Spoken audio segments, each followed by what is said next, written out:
Information that resembled that she had read in the file Ghost himself had given her. His success rate, 98% of successful missions. The other 2% were due to setback attacks. Completed after the limit, but successful nonetheless, making his success rate 100%. Details of his missions, achievements, his impact on the world of bioterrorism, until she came across a photo of herself, her and Sherry. She blinked as if she was surprised, raising the photo in hand, recognizing the location of the photo. She was still wearing some of the clothes that she had picked up in that abandoned hotel just next outside of Raccoon. Next to her, holding her hand, was Sherry, her face raised, looking at someone who cut out the photo, whom she all knew well. Putting the photo to the side, she began to read the file, which apparently said something about her.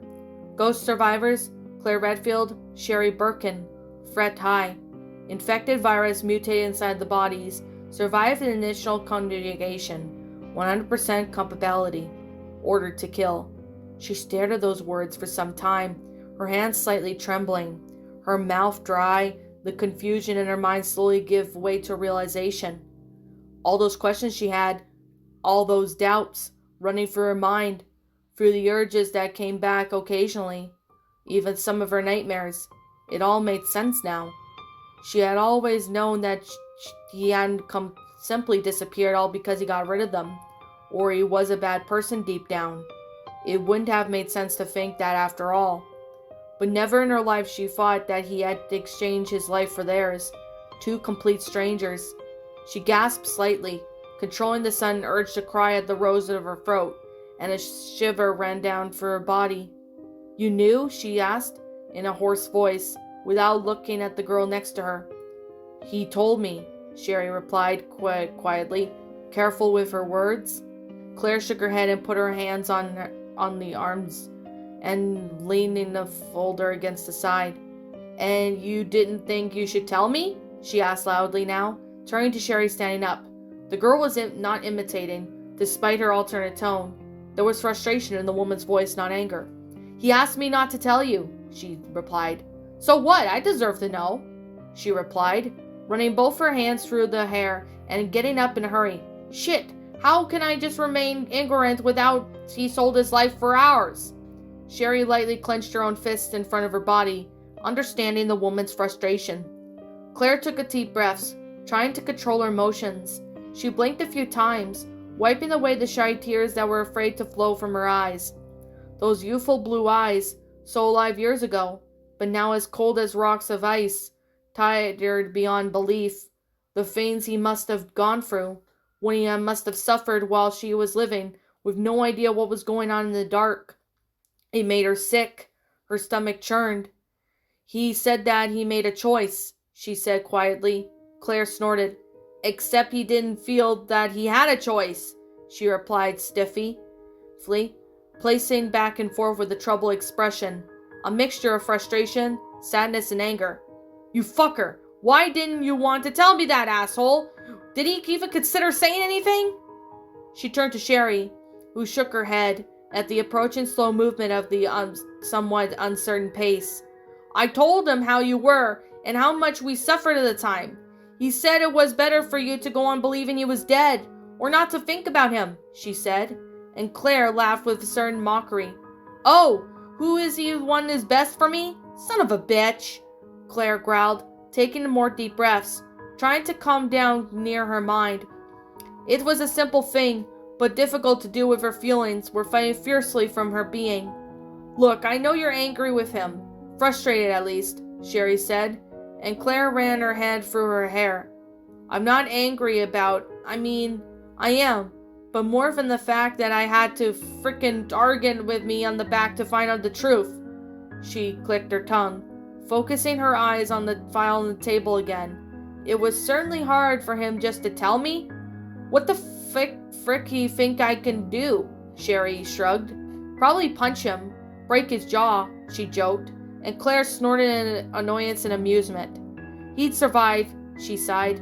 "It's just that these last few weeks I've felt us getting so close, and I don't know how to feel, what to expect. He's literally traded his life for ours." She sat down again. "That's so messed up," she muttered, more to herself than Sherry. "When I confronted him, he said that the fact that we were living our lives as best we could was enough for him," Sherry said, and Claire continued to stare at the table, digesting those words thoughtfully. "He was broken, cold after he fought of little life, but it was a fact that these last few weeks. He's improved a lot since you got closer. The proof is that he just talks more, jokes more." Claire smiled, ducking her head. "I should have known it was him. Those jokes were terrible." They both smiled. "Good to know some things have not changed." Claire straightened her posture, but the photos put back to the file and closed it, looking at the letters at the first page for a little while longer, until she stood up from the chair. "I think he and I need to have a talk," she said after a few moments, tucking the file under her arm. "You really need to. It'll be good for the both of you." Claire looked at her and nodded slightly, agreed with the girl, and walked out of the tent. "I'm still gonna punch him, though," she said as she left the tent. "Good thing he could take it," Sherry said, following the woman into a tent that Walter had entered with Elia. They entered the tent, finding Walter standing next to Elia, who was starting typing something on the keyboard and watching the three monitors in front of her with a map and satellite images of some location. Walter turned as soon as they entered and approached with short strides.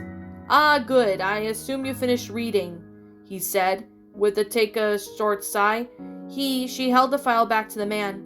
"Yes, it was very enlightening," she replied, and Walter took the file back. "I hope you understand the secrecy of our organization is a complete secret, but at M, our situation is complicated. Hard to say if we have an organization," Walter said. "I thank you both for saving us. I really do. But this wasn't a request from LouizSt, Claire said, and Walter smiled slightly. "I watched both him and Hunk from what become what they are. Over time we became friends. I saw the first hand what he did with his life to them. I just want to see them well," he replied. "You're a good man, Walter," Sherry said, although the man's smile widened. He snorted with a bit of deliration. "By all means, no, but I appreciate it," he said, clearing his throat and shaking his head, as if dispelling some kind of thought. "Now I have good news. Your brother and the team are already on their way. They should reach the BSAA in a few hours." This news made the two smile with relief, and their eyes followed the man as he walked out of the tent. They followed us soon after. "I can't let you leave yet, for obvious security reasons, but you'll be able to go on your own once they arrived.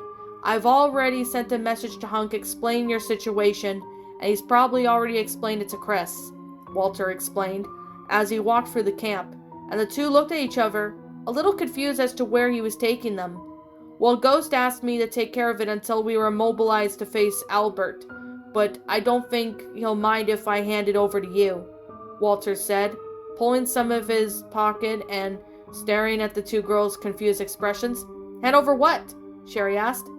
"A gift," Walter said, throwing something towards Claire that caught in midair.